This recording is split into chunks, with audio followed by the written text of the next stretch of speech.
Kita sering mendengar klaim bahwa Muhammad sudah dinubuatkan di dalam Alkitab. Kenapa kita sering mendengar klaim seperti itu? Karena Al-Quran mengklaim seperti itu di dalam surah 7 ayat 157 dan surah 61 ayat 6. Dalam kurung yaitu, orang-orang yang mengikuti Rasul dalam kurung Muhammad, Nabi yang ummi dalam kurung tidak pandai baca tulis, yang dalam kurung namanya mereka temukan tertulis di dalam Taurat dan Injil, yang ada pada mereka.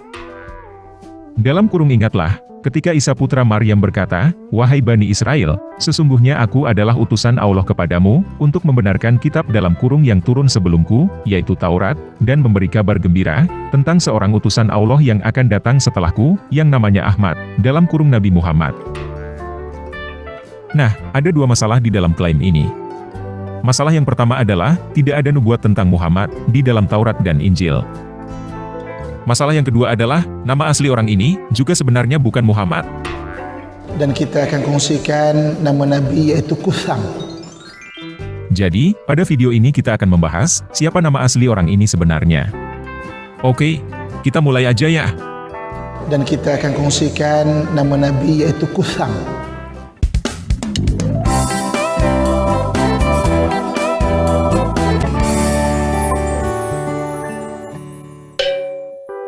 Nah, biografi atau kisah kehidupan Muhammad pertama yang paling terkenal di dunia Islam, adalah Siratul Rasulillah, yang ditulis oleh Ibnu Ishaq, sekitar 100-150 tahun setelah kematian Muhammad. Versi asli buku ini, sekarang sudah tidak ada. Tetapi, yang masih ada, adalah editan buku ini setelah berganti dinasti menjadi Abbasid, oleh Ibnu Hisham, yang berjudul Al-Sirah Al-Nabawiyah. Selain itu, keberadaan buku ini, juga diketahui karena sering dikutip oleh Al-Tabari. Buku ini direkonstruksi pada abad ke-19, oleh seorang profesor bidang studi bahasa Arab dan Islam, beragama Kristen, yang bernama Alfred Guillaume.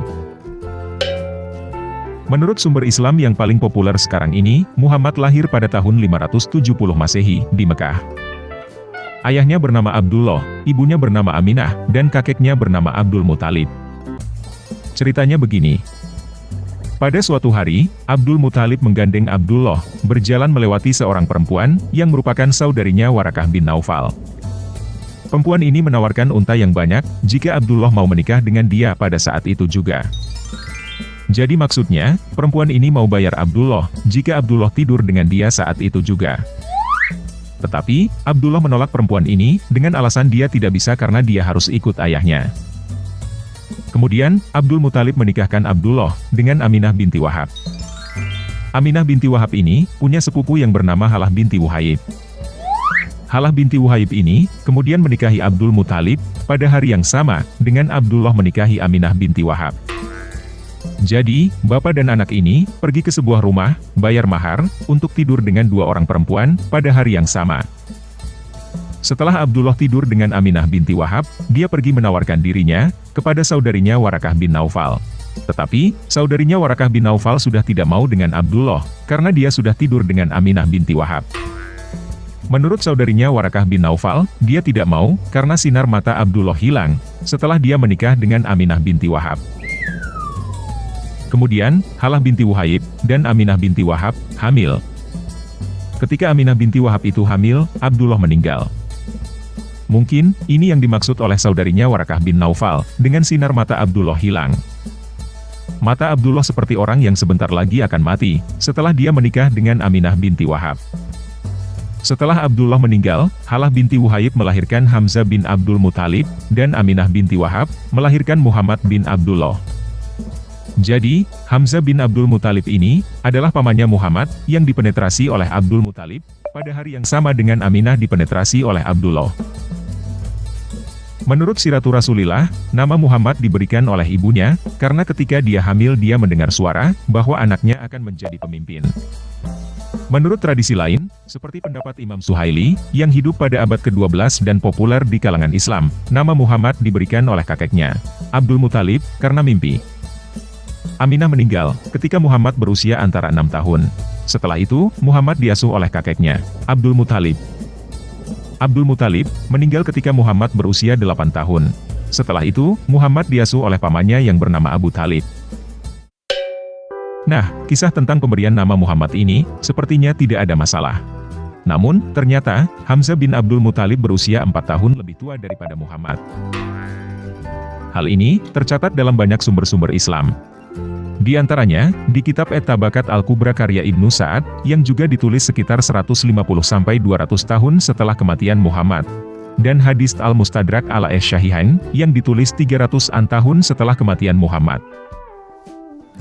Jika Abdul Muthalib dan Abdullah bikin anak bersamaan, seharusnya anak mereka seusia.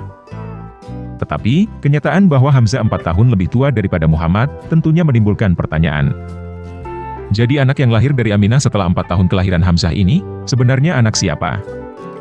Tidak mungkin anak Abdullah, karena Abdullah sudah meninggal. Jika dia bukan anak biologis Abdullah, berarti semua cerita tentang kelahiran Muhammad, bisa dipastikan adalah cerita dongeng. Berarti, anak Aminah ini diberikan nama Muhammad sejak lahir, juga adalah cerita dongeng. Jadi, semua cerita tentang Muhammad yang dimiliki oleh Muslim, belum tentu bisa dipercaya. Itu sebabnya, banyak hadis yang dinyatakan sebagai hadis palsu. Nah, semua Muslim sepakat, bahwa nama Muhammad artinya adalah yang terpuji. Dan nama itu, adalah nama yang jarang digunakan, sebelum si Nabi ini ada. Selain itu, sumber-sumber Islam mengatakan, bahwa si Nabi ini punya banyak nama. Bahkan ada sumber yang mengatakan bahwa si Nabi ini, punya 99 nama seperti Allah. So they said, okay, Allah has 99 names, our Prophet ﷺ has 99 names. Astaghfirullah. Are you saying that the Prophet is like Allah? No, we're not saying that. But they both have 99 names. This is what you're saying. Okay, can I enter your masjid? So yes, you're more than welcome. These are our masjid. You go to the masjid, you find a circle with the name of Allah, and another circle the same size with the name of Muhammad. Astaghfirullah. What are you guys doing? You're saying Allah, Muhammad, as if they are peers and identical. Di dalam banyak hadis, contohnya di dalam hadis Muslim, nomor 4343, si Nabi ini mengaku, bahwa dia bernama Muhammad, bernama Ahmad, bernama Al-Mahi, bernama Al-Hashir, bernama Al-Aqib.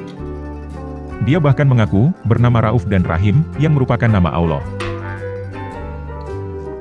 Jadi, nama Muhammad ini, sebenarnya bukan nama pribadi yang diberikan sejak lahir. Tetapi, hanya salah satu nama julukan atau gelar, yang digunakan oleh si Nabi, selain Al-Mahi, Al-Hashir, Al-Aqib, Rauf, Rahim, dan lainnya. Nah, jika dia bukan anak Abdullah, dan nama lahirnya bukan Muhammad, siapa dia sebenarnya? Apakah orang ini adalah tokoh sejarah yang beneran ada? Atau tokoh dongeng? Katanya Muhammad adalah nabi terbesar. Orang paling penting di dalam Islam. Kenapa biografi tentang Muhammad yang ada, adalah yang berasal dari dinasti Abbasid, setelah 2 kali ganti dinasti, dengan jarak lebih dari 200 tahun setelah peristiwa. Kenapa tidak ada biografi Muhammad dari dinasti Umayyah? Apakah kisah tentang Muhammad memang baru dikarang pada zaman Abbasid? Atau, kisah tentang Muhammad yang ada di dinasti Umayyah, dibakar dan dimusnahkan oleh Abbasid? Nah, menurut saya, kemungkinan tokoh ini adalah tokoh sejarah yang beneran ada. Tetapi, kemungkinan tokoh sejarah yang kemudian disebut Muhammad ini, bukan hanya satu orang. Ada beberapa orang terkenal pada saat itu, yang menggunakan gelar yang terpuji, kemudian kisah orang-orang ini dipotong-potong, dan dirajut, menjadi satu orang Muhammad. Kenapa menurut saya sebenarnya ada beberapa orang yang dirajut menjadi satu nabi? Karena ada beberapa kandidat tokoh sejarah, yang cocok dengan karakter Muhammad. Salah satu catatan tertua, yang dengan jelas menulis tentang Muhammad, adalah Kronikel 640 yang ditulis oleh Presbiter Thomas. Di situ tertulis, bahwa pada tahun 945, Indiksi 7, pada hari Jumat 4 Februari, terjadi pertempuran, antara Romawi dengan Muhammad dari Tayyaye, di Palestina, 12 mil dari Gaza. Masalahnya adalah, tahun 945 yang dimaksud di situ, adalah tahun 634 Masehi. Sedangkan, menurut sumber Islam, Muhammad meninggal pada tahun 632 Masehi. Selain itu, menurut The Chronicle of Theophanes, ada 2 orang berbeda yang disebut Muhammad. Muhammad yang pertama, adalah Muhammad yang disebut Nabi Saraken. Muhammad yang kedua, adalah Muhammad putra Abdullah, yang sering berperang. Muhammad Nabi Saraken ini, adalah seorang pedagang, punya istri bernama Chadiga, sakit ayan dan mengaku sebagai nabi. Namun, dia bukan anak Abdullah. Dia tinggal di sekitar Palestina dan Mesir, bukan di Mekah. Tulisan dari sumber-sumber non-muslim ini, yang membuat saya yakin, bahwa orang yang mengaku sebagai nabi bernama Muhammad, adalah tokoh sejarah sungguhan. Tetapi, kisah kehidupan Muhammad yang asli, tidak seperti kisah Muhammad yang diceritakan oleh sumber-sumber Islam. Dan kemungkinan, tokoh sejarah Muhammad yang asli bukan hanya satu orang. Kandidat yang pertama, adalah Iyas ibnu Qabisah Al-Tai. Menurut beberapa hadis, di antaranya hadis Muslim nomor 3322, Muhammad mengirim surat kepada Kaisar Heraklius. Tetapi, Kaisar Heraklius mengenali Muhammad sebagai Ibnu Abu Qabsyah. Siapa Ibnu Abu Qabsyah? Kenapa bukan dikenali sebagai Ibnu Abdullah atau Abu Qasim? Tokoh sejarah yang disebut Ibnu Abu Qabsyah, adalah Iyas ibnu Qabisah. Iyas ibnu Qabisah adalah gubernur kerajaan Sasanid Persia, di daerah Al-Hiro. Bukan dari Gua Hiro. Al-Hiro ini adalah nama kuno, dari Kufa yang sekarang ini ada di Irak. Kemungkinan, dia membelot dari Sasanid, dan mempersatukan dua kerajaan Arab, Lahmid dan Ghassanid, pada tahun 622. Itu sebabnya, tahun 622 dirayakan dan disebut sebagai Tahun Arab. Namun, kemudian berubah sebutan, menjadi Tahun Hijriah. Jadi, Nabi Muhammad yang mengirim surat kepada Kaisar Heraklius, sebenarnya adalah gubernur Al-Hiro, yang bernama Iyas ibnu Qabisah. Kandidat yang kedua, adalah Marwan bin Al-Hakam dari dinasti Umayyah. Marwan bin Al-Hakam, adalah ayah dari Abdul Malik bin Marwan. Abdul Malik bin Marwan, adalah orang yang mendirikan Dome of the Rock di Yerusalem, menulis kalimat syahadat di situ, memperkenalkan koin dengan tulisan Arab semua, dan membuat Arab menjadi bahasa internasional. Ayahnya, Marwan bin Al-Hakam, punya ibu bernama Aminah, punya banyak istri, dan beberapa di antaranya bernama Zainab dan Aisyah. Dia meninggal pada usia 63 tahun, karena dibunuh dengan bantal oleh istrinya, yang bernama Aisyah, di rumah. Semua data ini mirip dengan Muhammad. Jadi, ada kemungkinan, Abdul Malik bin Marwan membuat biografi tentang ayahnya, dan menyebut ayahnya yang terpuji, alias Muhammad. Biografi tentang ayahnya ini, menjadi terkenal, dan ditambah bumbu. Sehingga, menjadi cerita legenda rakyat si Nabi Muhammad. Kemudian, cerita ini diedit sedemikian rupa oleh dinasti Abbasid, dan aslinya dimusnahkan. Supaya dinasti Abbasid mempunyai legitimasi sebagai penerus Nabi Muhammad, menggantikan dinasti Umayyah. Kandidat ketiga, yang diterima oleh para cendekiawan Muslim modern, seperti cendekiawan Muslim Mesir, yang bernama Yusuf Ziedan, dan cendekiawan Muslim Tunisia, yang bernama Hichem Jaid, nama asli yang sebenarnya diberikan kepada anak Aminah ini sejak lahir, adalah Kutham. Dan kita akan kongsikan nama Nabi yaitu Kutham. Kitab Al-Sirah Al-Halabiyah volume 6, halaman 128 mengatakan, setelah kematian Kutham bin Abdul Muthalib, dalam kurung pamannya Muhammad pada usia 9 tahun, 3 tahun sebelum Muhammad lahir. Ayahnya Abdullah Muthalib merasa sangat sedih.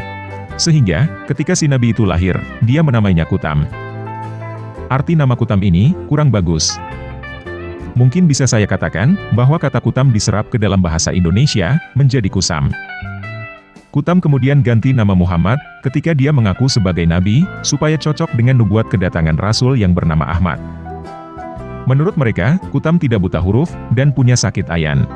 Selain itu, mereka juga menyatakan, bahwa isi Quran diubah, setelah kematian Kutham alias Muhammad. Menurut hadis Bukhari nomor 2202, anak Aminah ini adalah budak orang tuanya Hamzah. Hamzah membuka matanya dan berkata, tidaklah kalian selain budak-budak orang tuaku.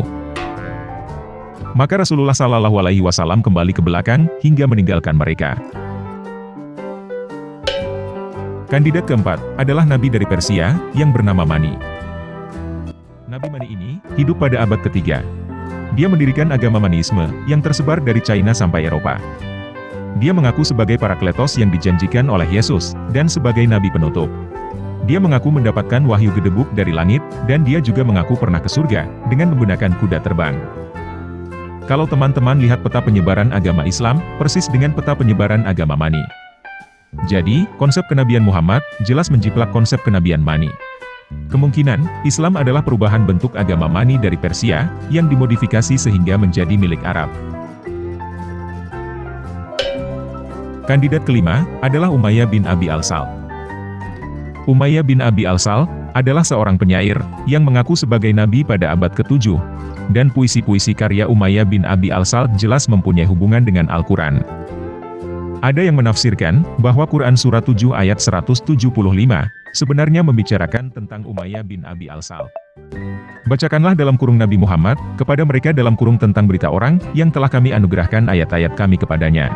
Kemudian, dia melepaskan diri dari dalam kurung ayat-ayat itu, lalu setan mengikutinya dalam kurung dan terus menggodanya, sehingga dia termasuk orang yang sesat. Tafsirnya adalah, ayat-ayat atau wahyu itu sebenarnya dianugerahkan kepada Umayyah bin Abi Al-Salt. Namun, entah kenapa, Umayyah bin Abi Al-Salt melepaskan diri dari wahyu itu. Jadi, kemungkinan sebagian isi Al-Quran itu sebenarnya adalah puisi-puisi karya Umayyah bin Abi Al-Salt yang kemudian diedit dan diklaim sebagai wahyu setelah kematian Umayyah bin Abi Al-Salt pada tahun 630. Kisah kehidupan Umayyah bin Abi Al-Salt diambil sebagian untuk menjadi kisah kehidupan Muhammad dan sisanya dibuang. Kemudian, Umayyah bin Abi Al-Salt didepak dengan cara menciptakan surat 7 ayat 175. Nah, jadi, siapa sebenarnya Muhammad yang asli? Iyas ibnu Qabisah? Marwan bin Al-Hakam? Kutam? Nabi Mani? Umayyah bin Abi Al-Salt? Menurut saya, Muhammad yang asli ada lebih dari satu orang, dan nama aslinya sejak lahir, jelas bukan Muhammad. Muhammad hanya sebuah gelar, yang dipakai oleh beberapa orang pada saat itu, dengan arti yang terpuji. Lalu, beberapa orang Muhammad itu, dicampur aduk menjadi satu Muhammad, oleh para pengarang cerita, di generasi berikutnya. Kisah tentang Muhammad yang ditulis sejak Ibnu Ishaq, adalah kisah yang terinspirasi, dari campuran cerita kehidupan Marwan bin Al-Hakam, ditambah cerita kehidupan Kutam, ditambah Mani, ditambah Iyas ibnu Qabisah, ditambah Umayyah bin Abi Al-Salt, dan tentunya ditambah bumbu. Supaya memukau, dan sesuai keinginan politik. Tokoh aslinya, sebenarnya tidak buta huruf, tetapi dibuta hurufkan, supaya sesuai dengan doktrin. Tokoh aslinya sebenarnya punya anak lelaki, tetapi dibikin tidak punya anak lelaki, supaya legitimasi kekuasaan bisa jatuh ke saudara jauh, dengan silsilah buatan. Kalau teman-teman perhatikan, kisah tentang Muhammad, semakin modern, semakin kemari, kisah tentang Muhammad itu bertambah terus, semakin dibesar-besarkan dan semakin detil. Kenapa kisah tentang Muhammad semakin kemari semakin detil? Biasanya, sebuah kisah bisa semakin berkembang seperti itu, karena kisah itu adalah dongeng karangan.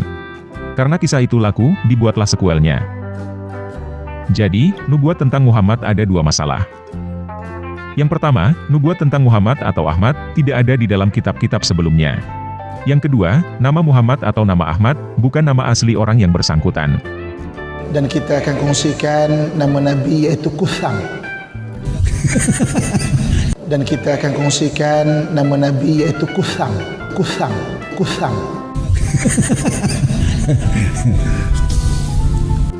Oke, sekian video kali ini. Yesus Kristus penguasa saya, mengasihi kamu.